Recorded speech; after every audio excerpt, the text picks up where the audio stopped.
Welcome, secret agents and cinema fans, to a deep dive into one of the most pivotal and thrilling films in the history of the James Bond franchise, GoldenEye. Released in 1995, this movie didn't just reintroduce Seven to a new generation.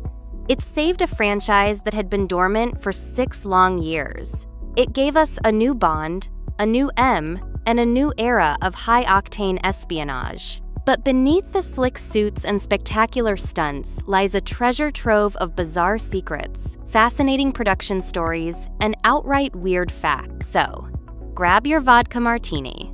Shaken, not stirred, because today we're uncovering weird facts about the movie GoldenEye. Pierce Brosnan was originally cast in The Living Daylights. It's a bizarre piece of Bond history that almost completely changed the course of the franchise. Before Timothy Dalton was cast as Bond in The Living Daylights 1987, Pierce Brosnan was the original choice for the role. He was even signed to the part and was preparing to begin filming. However, Brosnan was still under contract for the television series Remington Steele. The show's network, NBC, saw the publicity from Brosnan's Bond casting as an opportunity to boost the show's ratings and exercised their option to renew his contract at the last minute. This forced Brosnan to drop out of the Bond role. The producers then turned to Timothy Dalton. The incredible irony is that Brosnan had to wait nearly a decade for his second chance to play the iconic spy. This unexpected turn of events proves that timing is everything in Hollywood, and that the Bond we know from GoldenEye was very nearly a reality much, much earlier. The bungee jump was a world record. The pre-title sequence of GoldenEye features an incredibly audacious bungee jump by Bond from the top of a dam. This wasn't special effects magic. It was a genuine, record-breaking stunt. Stuntman Wayne Michaels performed the 220-meter, 720 feet, jump off the Verzaska Dam in Switzerland. At the time of filming, it was the highest ever bungee jump from a structure captured on film. The breathtaking shot perfectly encapsulates the high-stakes, daredevil spirit of James Bond and serves as an exhilarating opening. The sheer audacity and real-world danger involved in executing such a stunt underscore the commitment to practical, jaw-dropping action that defined the Bond franchise for decades, making the sequence not just thrilling to watch, but also a piece of cinematic history. It was a statement of intent, announcing to the world that Bond was back and was ready to push the boundaries of action cinema once again.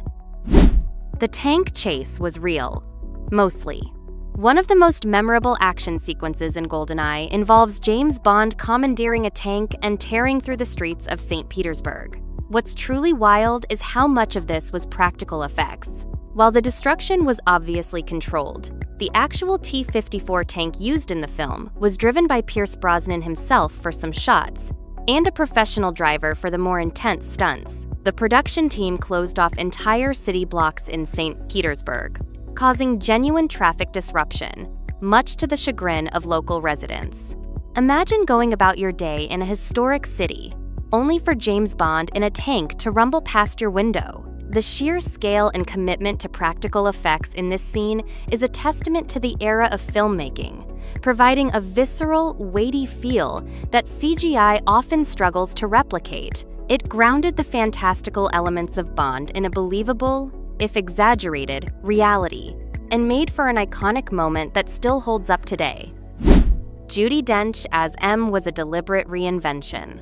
GoldenEye marked the debut of Judi Dench as M, a significant departure from the male M figures of previous Bond films. This wasn't just a casting choice. It was a deliberate and conscious effort to reinvent the character and inject a new dynamic into the Bond universe. The producers wanted an M who could stand up to Bond, challenge his traditional masculinity, and offer a different kind of authority. Dench's M is sharp, critical, and doesn't hesitate to call Bond a relic of the Cold War, immediately establishing a more complex relationship than ever before. This reinvention breathed fresh air into the long-running franchise, making M a more formidable and interesting character, and paving the way for her extended and beloved tenure in subsequent films, proving that even classic roles can benefit from a bold, new perspective. This move helped GoldenEye feel relevant and forward-looking, setting a new tone for the series. Famke Janssen improvised Xenia Onatopp's thigh grip. Famke Janssen's portrayal of Xenia Onatopp, the deadly and sexually charged assassin, is one of the most memorable villainesses in Bond history. Her signature move, crushing men to death with her powerful thighs during moments of climax, is both terrifying and bizarrely captivating. What's truly interesting is that the full extent of this thigh grip wasn't entirely scripted. Janssen reportedly brought a lot of her own ideas and physicality to the role, improvising and exaggerating Xenia's movements and expressions, including the intensity of her unique killing method.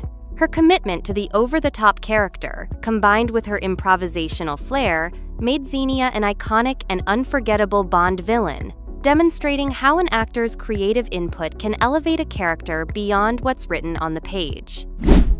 The GoldenEye satellite's inspiration. The terrifying GoldenEye satellite weapon, capable of unleashing an electromagnetic pulse, is central to the plot of the film. While the concept of a space-based weapon is a common trope in spy thrillers, the name GoldenEye itself has a fascinating origin.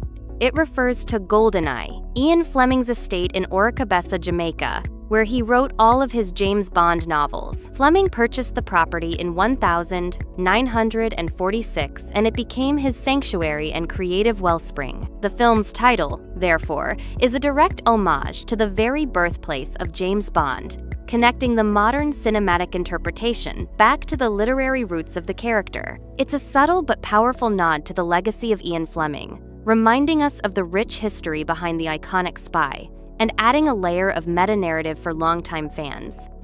The final confrontation was filmed in a massive satellite dish.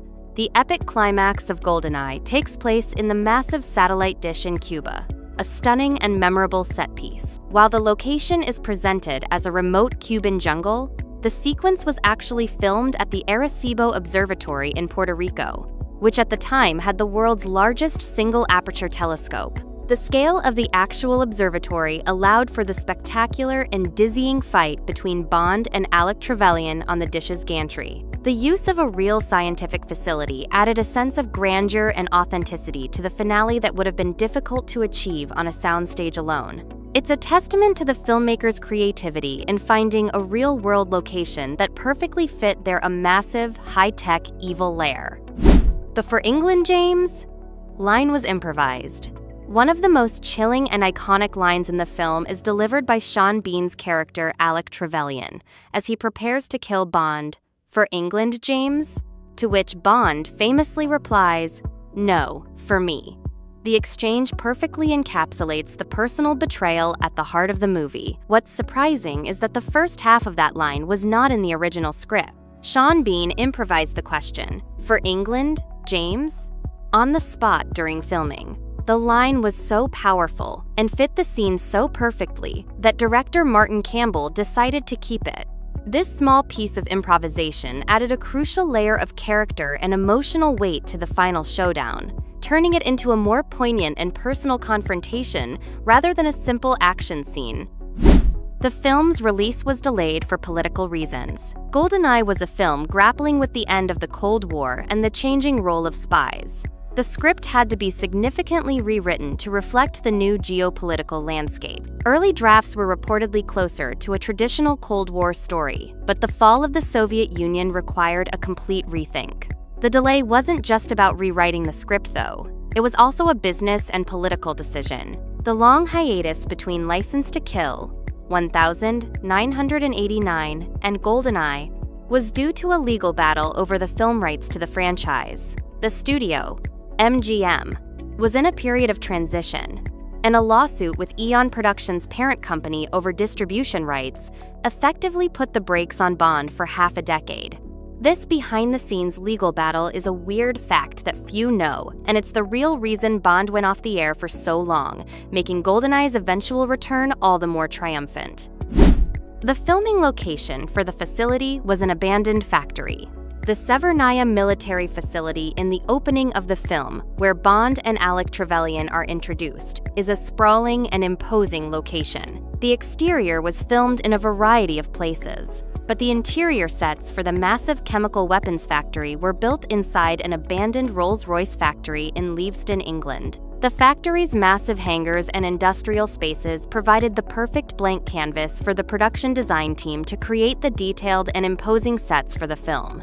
This location would later be converted into the Leavesden Film Studios, which would go on to be the primary filming location for the Harry Potter series. It's a surreal bit of film history that the birthplace of modern Bond would also become the home of the Wizarding World, tying two of the biggest British franchises together.